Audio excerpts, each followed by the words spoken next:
Señor, Señor Jesús,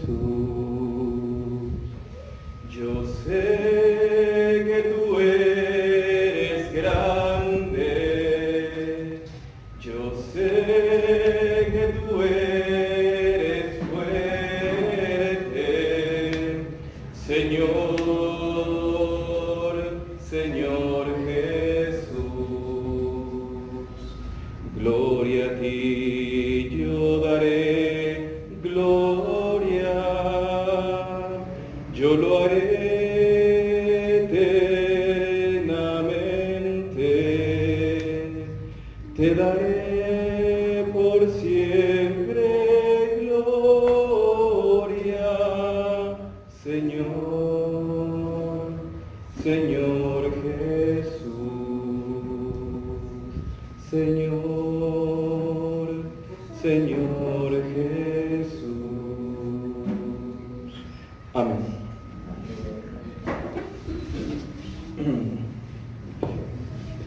El tema más importante de todas las escrituras es la salvación del hombre. De hecho, todas las escrituras se tratan de cómo el hombre puede ser salvo. Alguno va a decir, no, se trata de conocer a Dios. Sí, pero es que el motivo de conocer a Dios es de cómo puede salvarte. Y ese es el punto central de las escrituras. Jesús dijo, el Hijo del Hombre vino a buscar y a salvar lo que se había perdido. Para que algo esté perdido, tenía que estar ¿en dónde?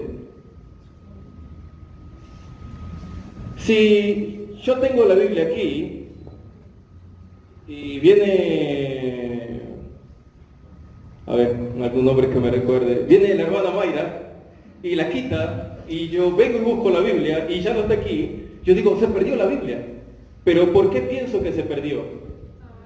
Porque ella estaba en un sitio, en el sitio que yo la puse, ¿ok? Entonces, para que algo esté perdido, tenía que estar en un sitio.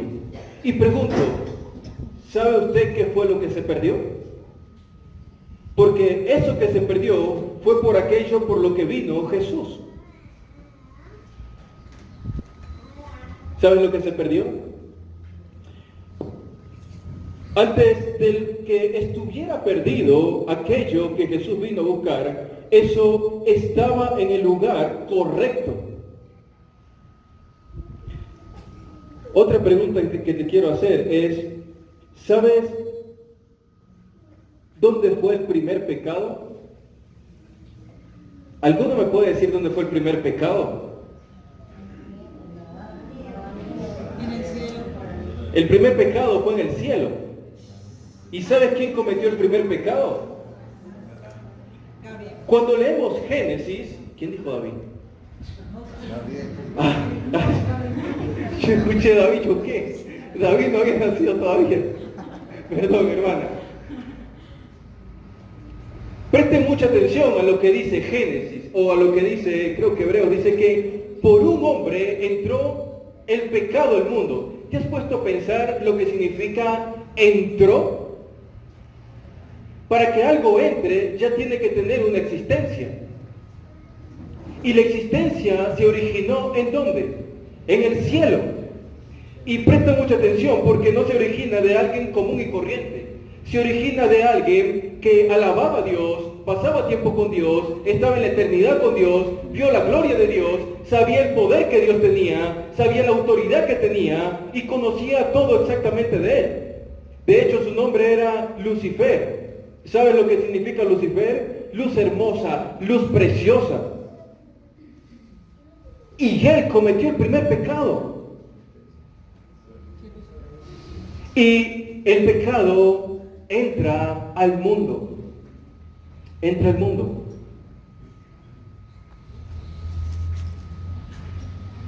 Y allí comienza lo que significa cuando dice Jesús, el Hijo del Hombre vino a buscar y a salvar lo que se perdió.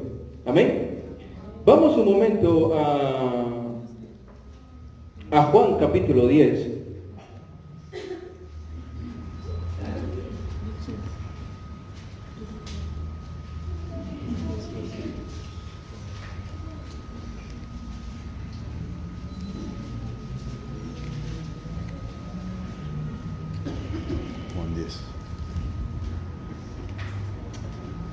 Capítulo 10, versículo 1 dice así: en verdad os digo.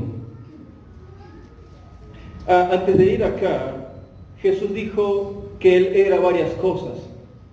Y tres cosas que Él dijo que Él era es: yo soy el camino, soy la verdad y soy la vida. Eso significa que Jesús es el camino que lleva a la verdad y la verdad que lleva a la vida. ¿Sabes lo que significa que Él es la verdad? Algunas personas piensan que Él es una verdad y que esa verdad es solamente el Evangelio, pero no es eso nomás. Jesús es todo lo que tiene que ver con la verdad. ¿Por qué Jesús es la verdad? Siempre toda parte buena tiene una contraparte mala. Si Jesús es el bueno y es la verdad, ¿quién es la mentira? Antes de comenzar aquí, busca un momento 2 Corintios 4:4. Mira lo que va a decir 2 Corintios 4:4.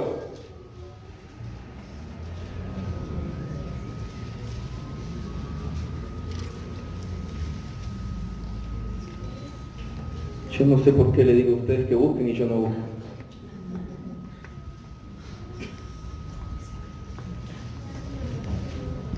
Dice así: en los cuales, si leemos más atrás, vamos a encontrar que está hablando de las personas, el incrédulo. Dice: en los cuales el Dios de este mundo cegó la mente de los incrédulos.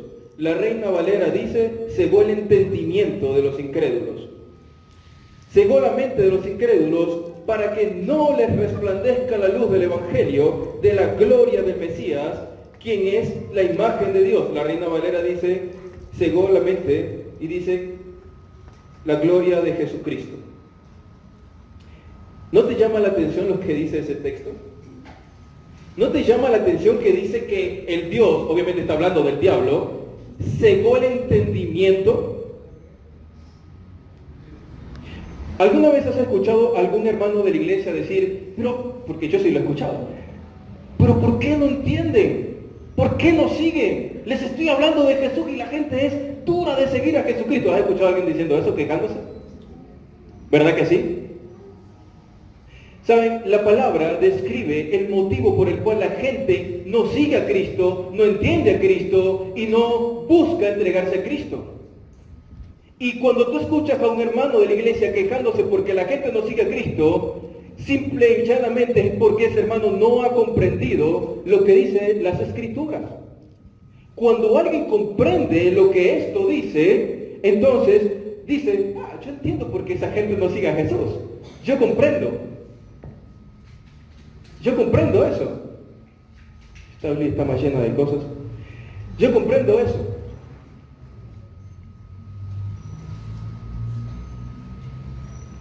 A todas las personas que le hablo del Evangelio, le hago 3 preguntas.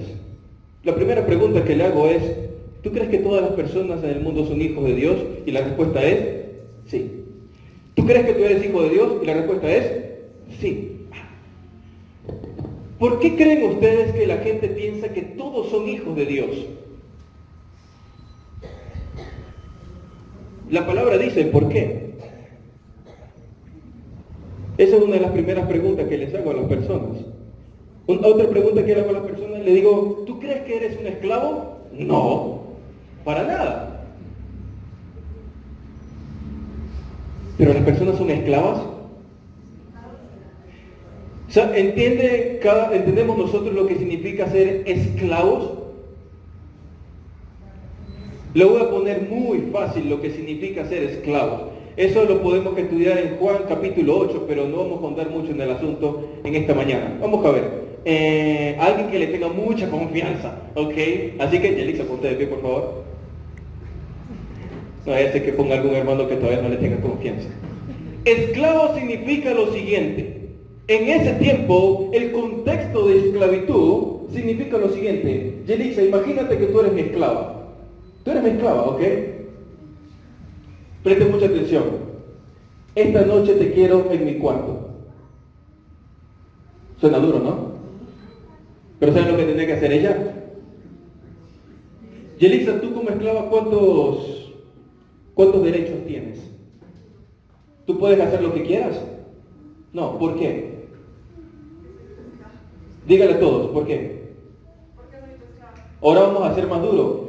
Cristian, no te vayas a morir, por favor. Yelixa, quiero que me lleves a tu hija esta noche a mi cuarto. No se impacten, es la verdad. ¿Qué tienes que hacer, Yelixa?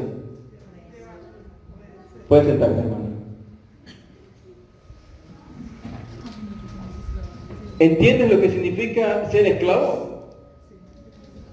Esclavo significa que la persona no hace lo que quiere, sino lo que hace lo que su amo dice. Si estoy hablando muy duro, me dice, por favor. Hace lo que su amo y su Señor dice. Y Jesús dice en Juan capítulo 8, versículo 33, dice: de cierto os digo, que todo aquel que hace pecado es esclavo del pecado. Jesús no está hablando del pecado simplemente como actos. Jesús está hablando del pecado como un ser. Porque está diciendo que ese ser es el amo y el Señor ¿de quién? De las personas. Ustedes antes de llegar a Cristo, ¿se acuerdan que intentaron dejar de hacer lo malo? ¿Verdad que intentaron? Pero ¿alguno por sí mismo pudo dejar de hacer lo malo? ¿Alguna vez en su vida alguno de ustedes se preguntó, oye, siento como si algo me llevara a hacer lo malo? ¿Te lo preguntaste alguna vez? Eso te pasó.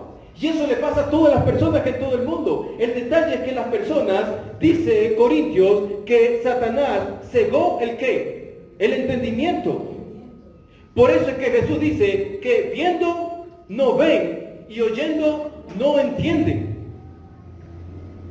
Por eso Él es la verdad y por eso Él abre los ojos a los ciegos.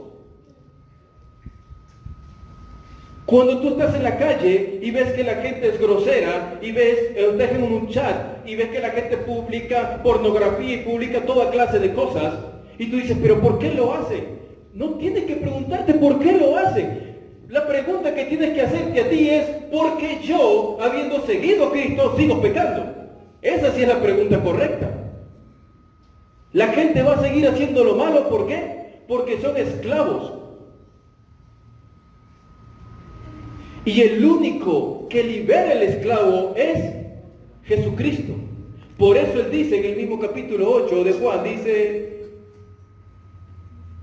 el Hijo del Hombre es el único que puede hacerlos verdaderamente libres. El mundo está en una esclavitud.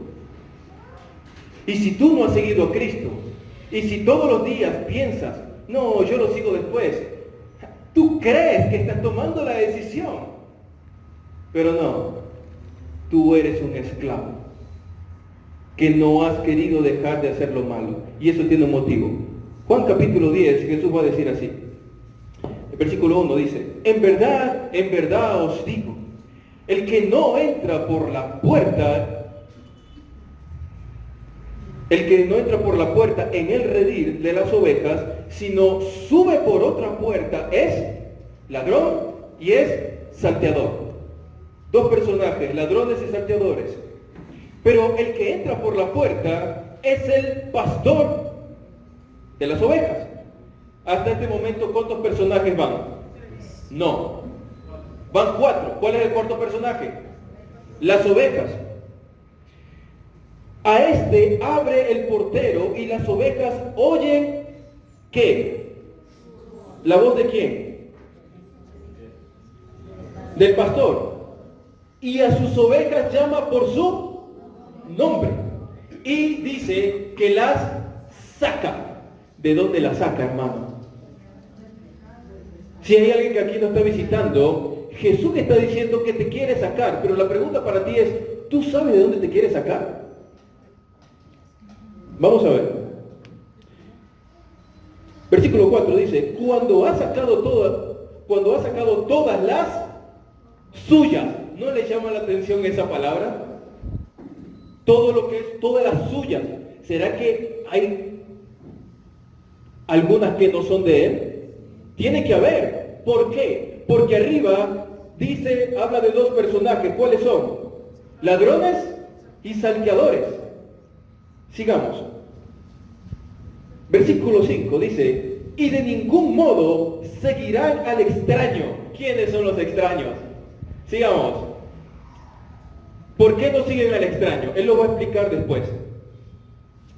Sino que huirán de él, porque no conocen la voz del extraño. Esta alegoría les dijo Jesús, pero ellos no entendieron. ¿Por qué no entendieron? ¿Por qué no entendieron?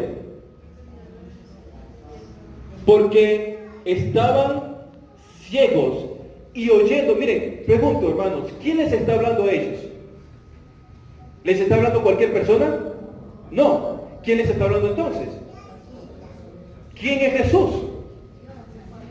Les está hablando el que dijo, hágase la luz, y la luz se hizo. Hágase las divisiones en el mundo, y se hizo las divisiones, las expansiones. Y a pesar de que el verbo estaba frente a ellos hablándoles, ellos no entendían. Interesante, ¿no? ¿Tú crees que a todas las personas que le hablen te van a entender? Versículo 7. Volvió pues a decirles Jesús, de cierto os digo, yo soy la puerta. ¿La puerta de quién? De las ovejas. 4 personajes: ladrón, salteador, pastor, ovejas. Pero Jesús que está hablando de que hay un pastor y hay una puerta. Pero entendemos que Él, al mismo tiempo que es el pastor, es la puerta. Y solamente hay una sola puerta. Y esa puerta solamente pueden entrar ¿quiénes? Las ovejas. Quiero hacerte una pregunta. ¿Dónde están las ovejas? ¿Dónde están las ovejas?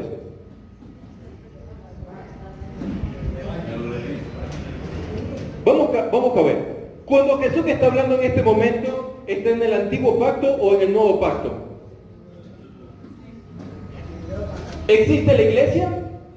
No, no existe la iglesia. La iglesia no ha sido establecida. Pero Jesús está diciendo que Él es la puerta de las ovejas. Entonces, ¿dónde están las ovejas? Hoy en día, pues ya hay ovejas en la iglesia. Pero en ese momento, ¿dónde estaban las ovejas? Las ovejas que estaban afuera, en el mundo. Y afuera en el mundo todavía siguen habiendo ovejas. Sigamos leyendo. Versículo 8. Todos los que vinieron antes de mí, miren lo que vuelve a decir Jesús, todos los que vinieron antes de mí, ladrones y salteadores son. Pero, ¿qué pasó? Mis ovejas, o las ovejas, no los oyeron. ¿Por qué las ovejas no los siguieron? Y a propósito, ¿sabes quiénes son esos ladrones y salteadores? Jesús le está hablando a los judíos. Y los ladrones y los salteadores representan a todos esos ancianos, a todos esos sumos sacerdotes y a todos esos líderes del pueblo que torcieron, doblaron y destruyeron lo que Dios había dicho. ¿Recuerdan que le dijeron a Jesús, ¿por qué tus discípulos no se lavan las manos antes de comer? Y recuerdan que también Jesús le dice, llaman Corban, ¿sí se recuerdan de eso? A lo que tienen que darle a sus padres. Vuestras tradiciones han invalidado ¿qué? El mandamiento de mi Padre, del Señor. Los mismos líderes del pueblo eran los salteadores y los homicidas. Pero pregunto, cuando vamos atrás a la historia del pueblo, ¿será que hubo personas que siguió a esos líderes? Sí, nos vamos a dar cuenta que hubo personas que siguió a esos líderes. Personas que se desviaron. Y algunas de esas personas, de esos discípulos, conversaron con Jesús y le reclamaron acerca de esos discípulos. Pero hay aquí algo interesante, que Jesús está diciendo que sus ovejas no los escucharon. Pero retrocedemos en el tiempo y nos damos cuenta que hubo gente que sí los escuchó. ¿No les parece eso interesante?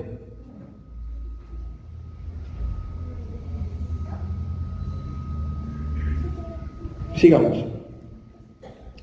Jesús, versículo 9. Mire lo que Jesús va a decir. Yo soy la puerta. ¿Cuántas veces ha dicho Jesús que es la puerta? Hasta este momento. El que por mí entrare, ¿por qué? Por él. Entrará y saldrá y hallará pasto.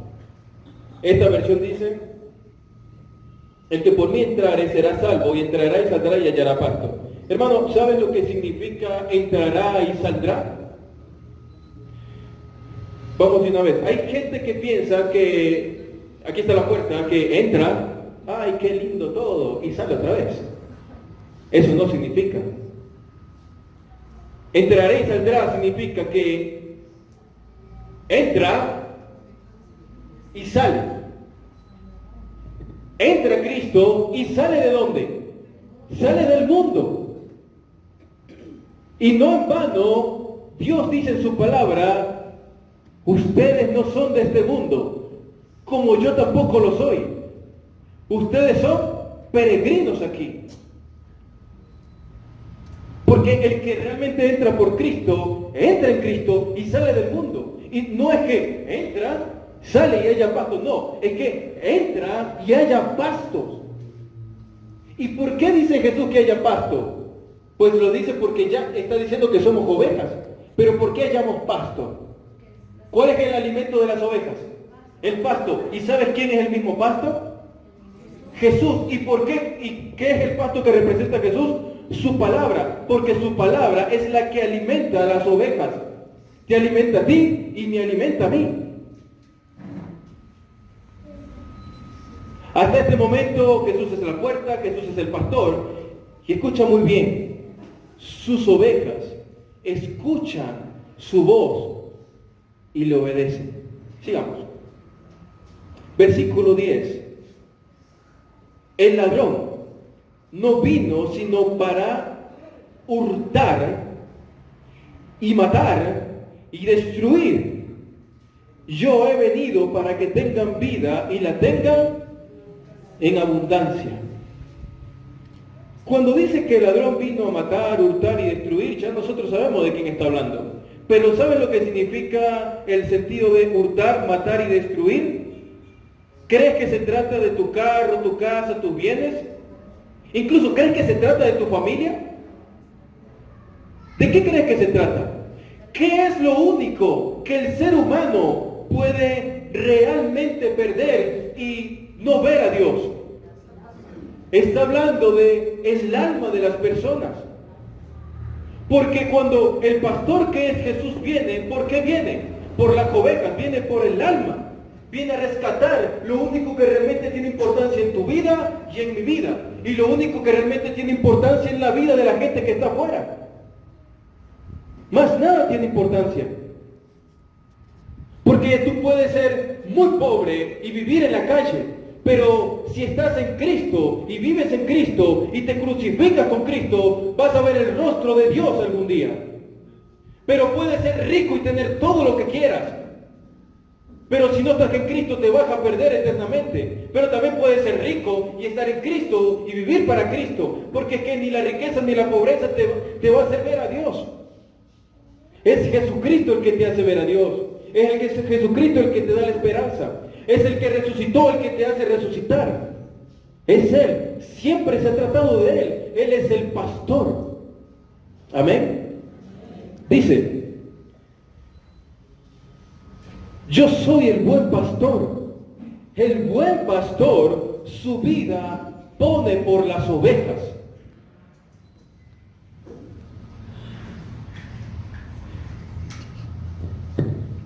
Esto es aplicable.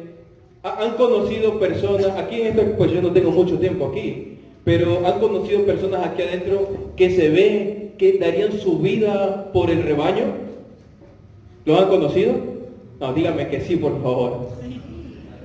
Yo creo que el hermano Javier, porque con el que más he compartido, y con el hermano Elmer, yo creo que ellos darían su vida por el rebaño. Y les voy a explicar por qué es importante que un pastor, en un paréntesis, que un pastor dé su vida. Porque todo hombre que se ha nombrado anciano, pastor, como queramos llamarlo, obispo, ese hombre llamado pastor, obispo, anciano, tiene que tener las mismas cualidades. ¿De quién? ¿Ustedes creen que Jesucristo va a establecer un pastor que no tenga sus cualidades? No, porque un pastor tiene que velar por las ovejas, tiene que velar por el rebaño. Pero ¿saben qué sucede dentro del rebaño? Sucede que si ese hombre, o esos hombres, perdón, son nombrados pastores, las ovejas reconocen ¿a quién?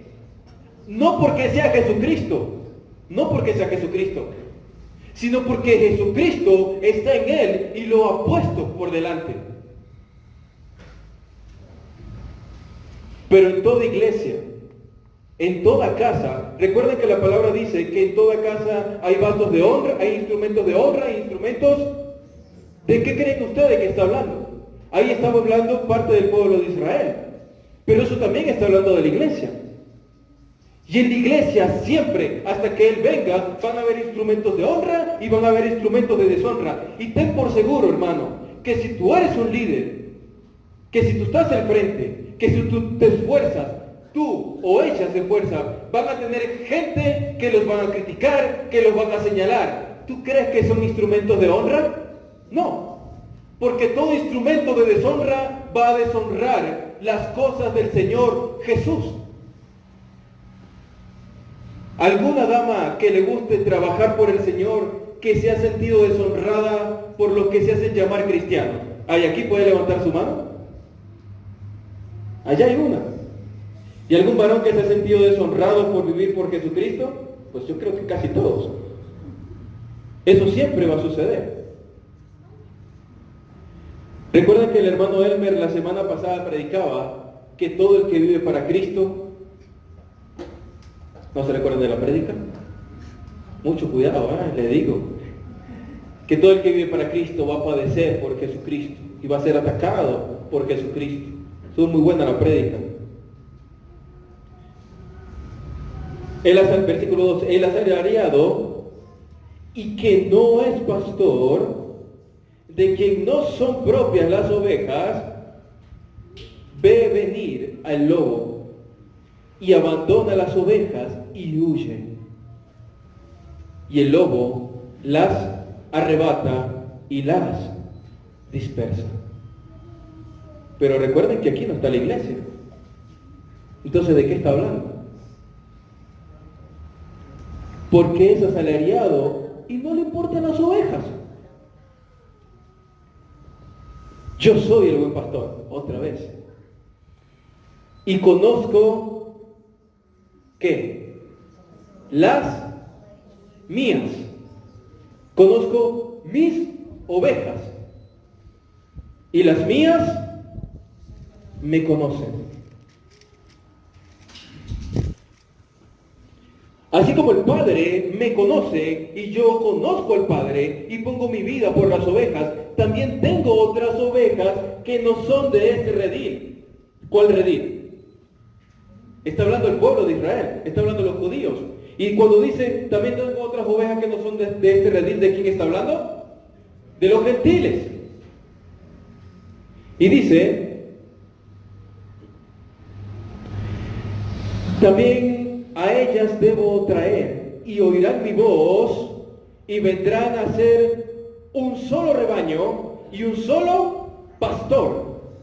Por esto el Padre me ama, por cuanto yo pongo mi vida para volverla a tomar. Nadie me la quita, sino que yo la pongo de mí mismo. Tengo autoridad para ponerla y tengo autoridad para volverla a tomar. Este mandamiento recibí de mis padres. Volvió, ahora fíjense, para terminar con esto, dice, él está hablando de que hay dos tipos de personas en el mundo, de que hay ovejas y hay gente que no es oveja, de que hay gente que va a escuchar su voz y va a decir, wow, aquí esta voz necesito seguir con esta persona, necesito seguir escuchando eso. Y hay otros que van a escuchar y hacer caso omiso. No lo digo yo, lo dice la palabra. Y el mejor ejemplo es lo que va a suceder. Ahora, miren lo que va a suceder. Recuerden que le está hablando el verbo. Y dice, volvió a haber disensión entre quienes, entre los judíos. ¿Por qué creen que hubo disensión? Dice, y muchos de ellos decían, demonios tiene, y está fuera de sí. ¿Por qué lo hizo? ¿Ustedes creen que esos son ovejas de Jesús? Vamos a ver la contraparte. Otros decían, estas palabras no son de ningún endemoniado. ¿Puede acaso un demonio restaurar los ojos de los ciegos? Te pregunto, ¿por qué, siendo el mismo Dios, les está hablando a la persona y una parte entendió y la otra no entendió? ¿Por qué los ojos de unos fueron abiertos y los ojos de otros espiritualmente no fueron abiertos? ¿Por qué? Si tú y yo salimos a evangelizar a la calle, si tú y yo decidimos hablarle a nuestros compañeros de trabajo, si el alumno decide hablarle a sus compañeros de colegio y universidad y no tienen cuenta estas palabras y no tienen cuenta a lo que realmente se está enfrentando, va a fracasar muchas veces y se va a sentir fracasado. Todo soldado, ¿tú eres un soldado? Somos soldados. Todo soldado tiene que saber en dónde está parado y todo soldado tiene que entender qué guerra está peleando. Todo soldado tiene que saber qué arma tiene que tomar para ir a pelear. Hay un dicho que dice que guerra avisada no, y si lo matas por descuidado. Pero aún los soldados de Cristo se descuidan. Aún los soldados de Cristo no entienden.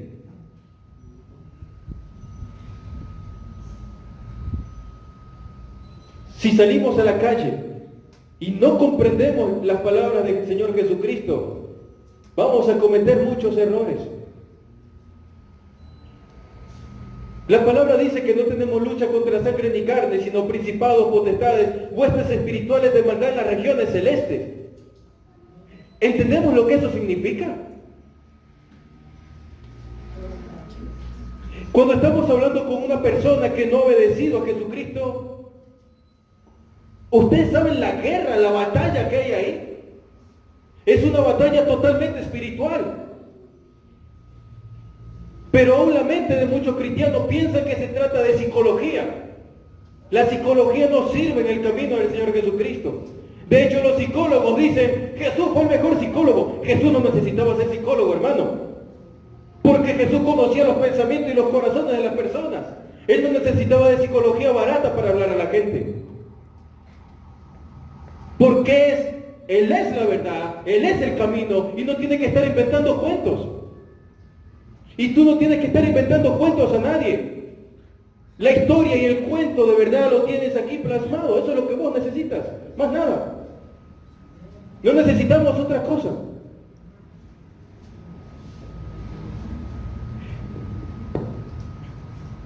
Jesús dijo, hermano, ¿cuánto tiempo me queda? ¿Cuánto tiempo llevo? ¿Sí? ¿Cómo cuánto tiempo queda? ¿Como 5 minutos? Hasta las 3 puede darle, hermano, hasta las 3. Como 5 minutos. Vamos a terminar con esto.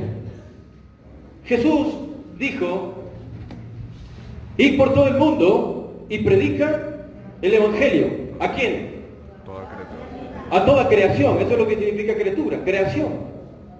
¿Sabes tú quién es oveja y quién no es oveja en el mundo? No, pero que eso tampoco es tu problema y eso no es mi problema. Nuestro único problema es hablarle a todo el que se me atraviesa. Ese es mi problema realmente.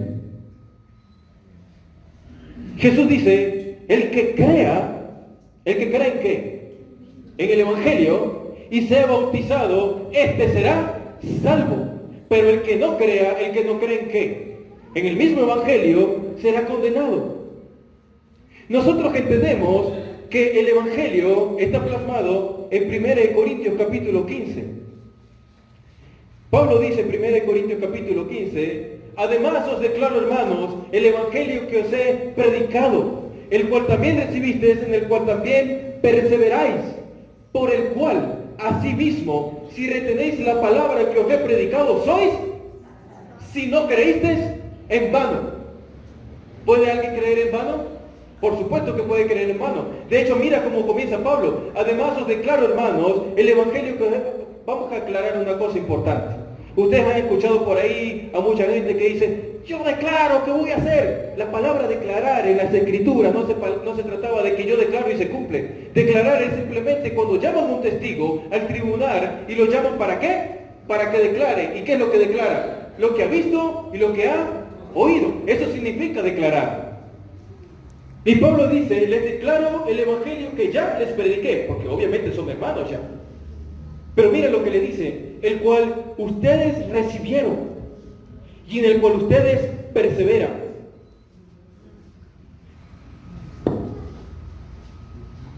Amigo que nos visitas hoy, el evangelio, o la parte principal, el núcleo del evangelio es que Cristo murió, fue sepultado y resucitó.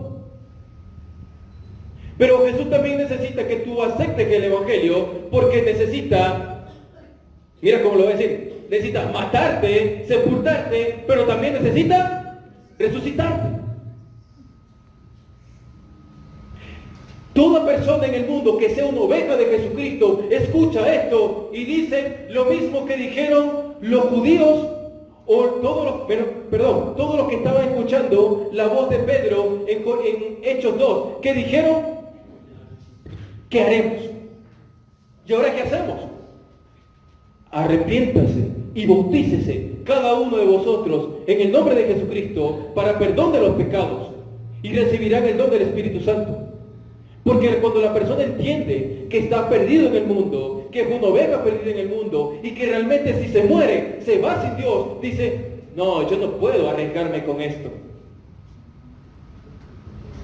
No puedo arriesgarme.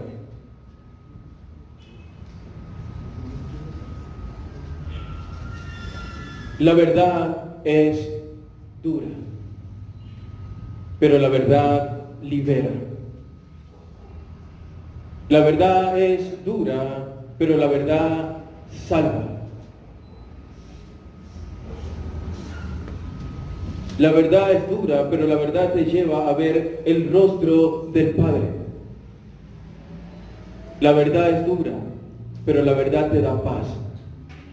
Porque sabes a dónde vas y sabes en quién has creído. Las personas creen que tienen el control de su vida. Lo que la gente afuera no sabe es que no tienen el control de su vida.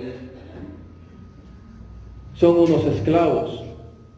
Y te voy a dar un dato cuando le digo a la gente, si creen que son hijos de Dios, y dicen toditos que sí, a menos que sean ateos.